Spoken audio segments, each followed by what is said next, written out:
In a quiet corner of Portugal, a groundbreaking institution has just opened its doors, heralded by global superstar Dua Lipa.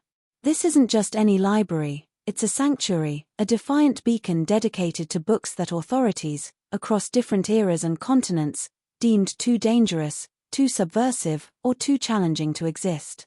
It's a place built on a profound paradox, a collection of stories forbidden elsewhere, now celebrated openly.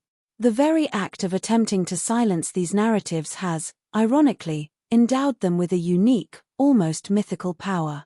Dua Lipa's project shines a spotlight on a fundamental human truth: try to erase a story, and you often guarantee its immortality. This isn't merely an abstract idea, it's a consistent pattern observed throughout history. The moment something is banned, forbidden, or censored, a strange alchemy occurs. Human curiosity, that insatiable drive to know and understand, turns it into a legend. The allure of the forbidden is a powerful motivator, often far more compelling than any official decree or prescription could ever hope to be. It's the ultimate counterintuitive marketing strategy. Why does censorship almost always backfire, amplifying the very ideas it tries to bury? The psychology is rooted in our innate desire for autonomy and information. When an authority attempts to restrict access to a particular book or piece of art, it inadvertently signals that the content holds significant power. It suggests there's something vital, something dangerous, or something revelatory within those pages that certain powers don't want you to see. This immediately transforms the censored item from mere content into a symbol of resistance, an object of intense fascination. Historically, those who seek to censor often do so out of a perceived need to protect. They believe they are safeguarding moral values, political stability, or societal norms from dangerous influences. Yet, their very actions often undermine these goals. By creating an official list of undesirable literature, censors effectively provide a roadmap for the curious. They highlight precisely what they want people to avoid, inadvertently turning it into a must-read for anyone questioning the status quo or simply seeking to understand the other side of a narrative. It's a self-defeating strategy. Consider the long, fraught history of ideas deemed too radical for their time. From scientific theories challenging religious dogma to political manifestos advocating for systemic change, countless works have faced suppression. Yet, what often happens is that the suppression itself becomes the fuel for the idea's spread. It forces the ideas underground, where they simmer and grow, often gaining strength and a dedicated following precisely because they are perceived as dangerous truths. The act of banning doesn't erase the seed, it merely replants it in more fertile, rebellious soil. In the absence of open discussion, banned works find new life through word of mouth. A whispered recommendation, a smuggled copy, a clandestine reading group, these become the new channels of distribution. The shared experience of encountering forbidden material creates a stronger bond among readers and imbues the content with a sense of shared defiance. This intimacy of discovery makes the message resonate more deeply than if it were simply another book on a bookstore shelf. The forbidden transforms into a secret handshake, a badge of intellectual courage. The fastest way to make millions want something is to tell them they can't have it. This principle applies not just to consumer goods but, perhaps even more potently, to ideas. When a book is banned, it immediately creates an artificial scarcity and an intriguing mystery. What's in it that's so threatening? What truths does it reveal? This scarcity, combined with the inherent human desire to overcome restrictions, ignites a powerful demand that often far exceeds what the book might have garnered if it had remained freely available. Forbidden was always the best advertisement. Throughout history, art and literature have frequently been the first targets of censorship. This is because artists and writers are often the conscience of society, probing uncomfortable truths, challenging dominant narratives, and imagining alternative futures. Their work has the power to shift perspectives, ignite empathy, and inspire dissent. Censors understand this power instinctively, seeking to neutralize it by removing the works from public view. Yet, time and again, these very acts of suppression highlight the potency of the art, inadvertently proving its capacity to provoke and transform.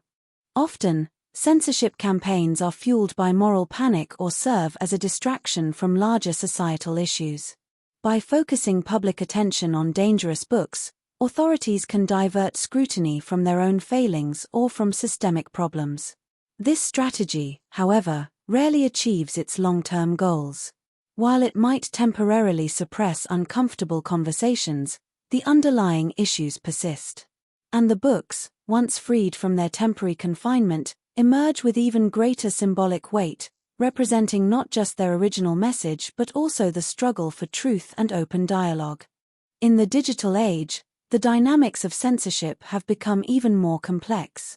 While information can be disseminated globally at lightning speed, it can also be deleted, deplatformed, or algorithmically suppressed just as quickly.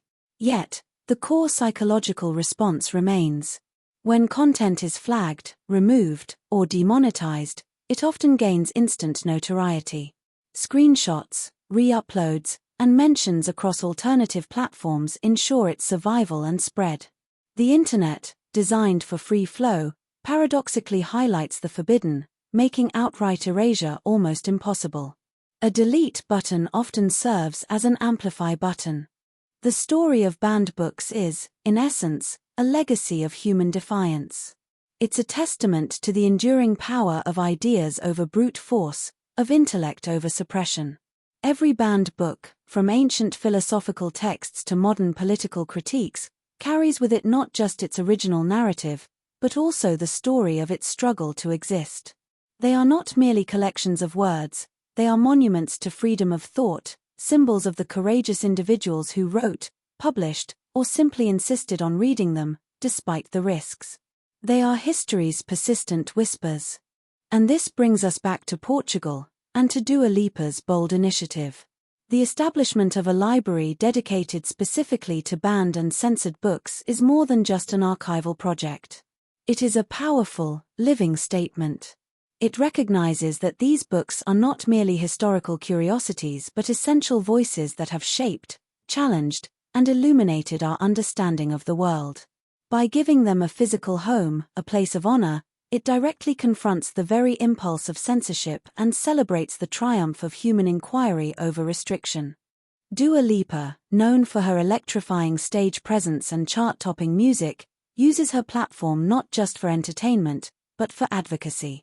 Her involvement underscores the universal nature of the fight for free expression.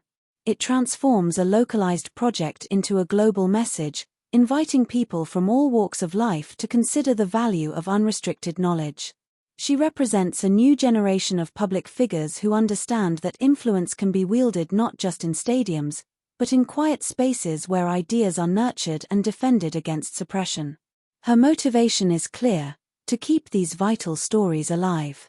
The true measure of a book's power isn't its immediate popularity or critical acclaim, but its ability to endure attempts at erasure. A book that survives a ban, that finds new readers despite official condemnation, proves its inherent strength and resonance. It demonstrates that ideas, once conceived and expressed, possess an incredible resilience. They can be pushed underground, hidden, or vilified, but they are rarely, if ever, truly destroyed. This resilience is what the new library in Portugal celebrates above all else. The library in Portugal stands as a powerful beacon for intellectual freedom. It reminds us that every act of banning a book, every attempt to silence a voice, is not an act of strength but an admission of fear. Fear of ideas, fear of questioning, fear of a changing world. But history, from ancient fires to modern algorithms, consistently shows that fear is a poor architect of public thought. Instead, it builds an unwitting monument to the very ideas it sought to demolish, ensuring their place in the collective consciousness. The forbidden was always the best advertisement. So, as we reflect on Dua Lipa's initiative in Portugal, we are not just witnessing the opening of a library. We are witnessing the reaffirmation of a profound principle: that human curiosity is indomitable, that stories demand to be told, and that the ultimate power lies not in controlling information, but in allowing it to flow freely. The attempt to erase a story guarantees its immortality, transforming it into a legend that will be sought out, read, and understood by generations to come. The legacy of these forbidden books will continue to inspire, challenge, and shape our world.